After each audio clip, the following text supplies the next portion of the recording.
SD lah kan. Udah, kau sekolah di sini, uang sekolah udah dibayar, ini pakaianmu, jumpai ustaz itu.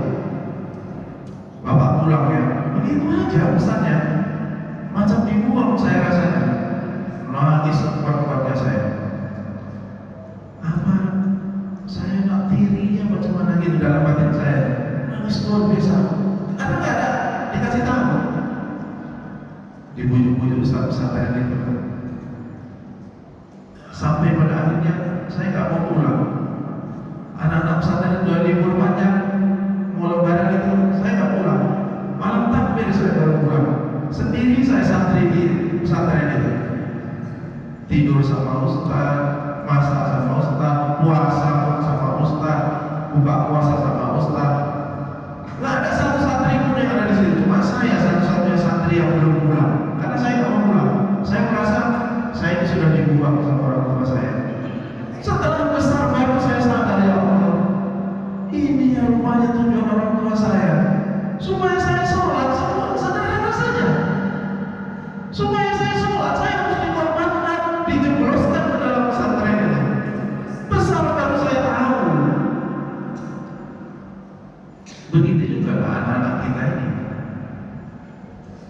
Ajak mereka ke masjid, ajak mereka. Walau satu ributnya minta ampun sama. Tempat saya pun sama.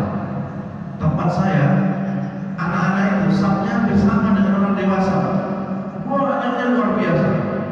Tapi begitu begajulnya juga luar biasa. Cuma jangan gaya preman kita terapkan di masjid itu. Karena apa? Dia belum paham. Kita hanya tujuannya membawa anak itu ke masjid untuk membiasakan anak itu sholat. Satu saat dia tahu apa manfaatnya sholat, sekarang dia tidak tahu. Makanya begitu imam, anak-anakku yang bapak sayangi, kalau ustaz sudah takbir, jangan lagi bercakap-cakap ya. Ya ustaz. Begitu awak sufu. Allahu Akbar. Mulai itu kawan sampingnya, yang namanya dia di toko mana nggak terima, tak enggak, yang sebelah sepaknya pula nggak terima, ini sebelahnya sepak juga, udah jadi udah lembing. Lah kita emosi, ya saya pun kadang muncul juga emosinya kalau begitu. Siap sholat, saya letakkan sini. Saking emosinya saya luar biasa sampai pernah kejadian di masjid saya pun kaca tapi nggak ada apa ini kayu-kayunya, kaca pintunya itu pecah pak, pintu masjid itu pecah pak, kejebak anak-anak itu, gimana larinya itu semua bisa pecah, terbelah sini pak, anak-anak makin bandarnya ini. Bisa kita biarkan mereka begitu. Kita bawa ke masjid tapi kita arahkan. Tidak bisa kita biarkan, tidak bisa kita pakai gaya preman.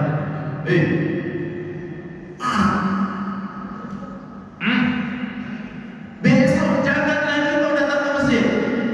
Ya, awas kau datang ke masjid. Utama kau nanti. Macamlah kalimat-kalimat preman itu. Dia mikir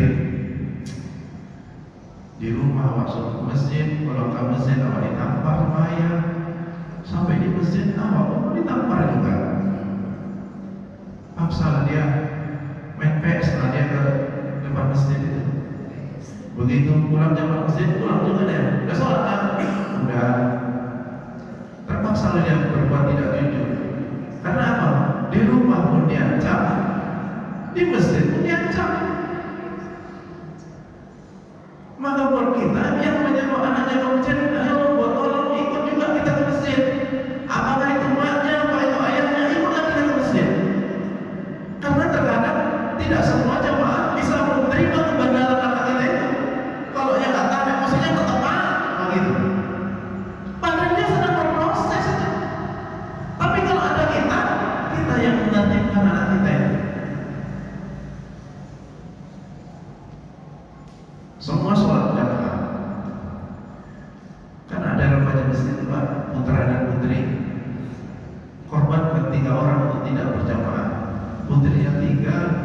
ayat 3 ini umpamanya nih, untuk menertibkan anak-anak itu. Jadi kalau ada takbir cakap-cakap nggak boleh cakap-cakap walaupun sedang sholat, tapi kita ingatannya pelan-pelan. Kalau sedang sholat nggak boleh cakap-cakap, nggak boleh pukul-pukul. Ayo tertib, tanganmu yang begini, baca Al-Fatihah, ayo diajari dia. Dulu tayangnya jempolnya tuh, jempol kakinya tuh apa ini, kita perbaiki satu-satu, kita perbaiki pelan-pelan. Supaya apa? Begitu pulang dari masjid, dia dapat ilmu. Oh, sholat itu nggak boleh cakap-cakap. Sholat itu kalau duduk tahiyat tuh gini. Oh, sholat itu tak boleh tangannya di sini. Ada ilmunya. Kita nggak berharap sekarang dia jadi anak soleh, nggak berharap sekarang. Berarti itu masih kecil jadi anak soleh. Satu saat 20 tahun akan datang, 30 tahun akan datang. Boleh jadi orang yang selama ini kita anggap, kita cap sebagai orang yang bandel, dia menjadi salah satu imam di masjid kita itu. Tidak menutup kemungkinan, betul?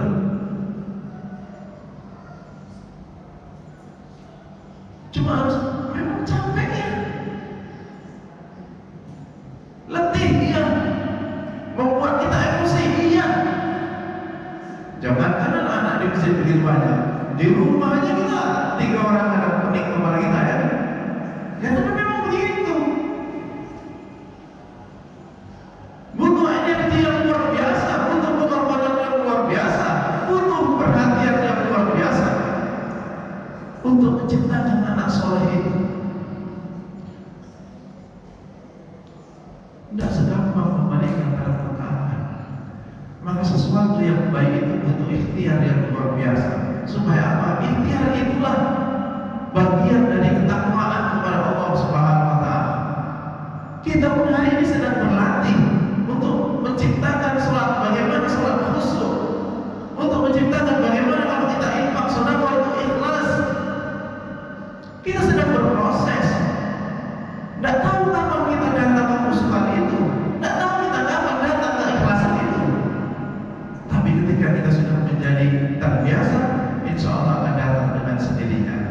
Begitu hayya 'alas shalah, tanpa ada yang nyuruh, kita sudah datang ke masjid. Karena apa? Dari kecil dulu sudah disuruh dan berproses itu. Begitu ada orang infak jalan, secara otomatis tangan kita berinfak. Begitulah proses ketakwaan ini.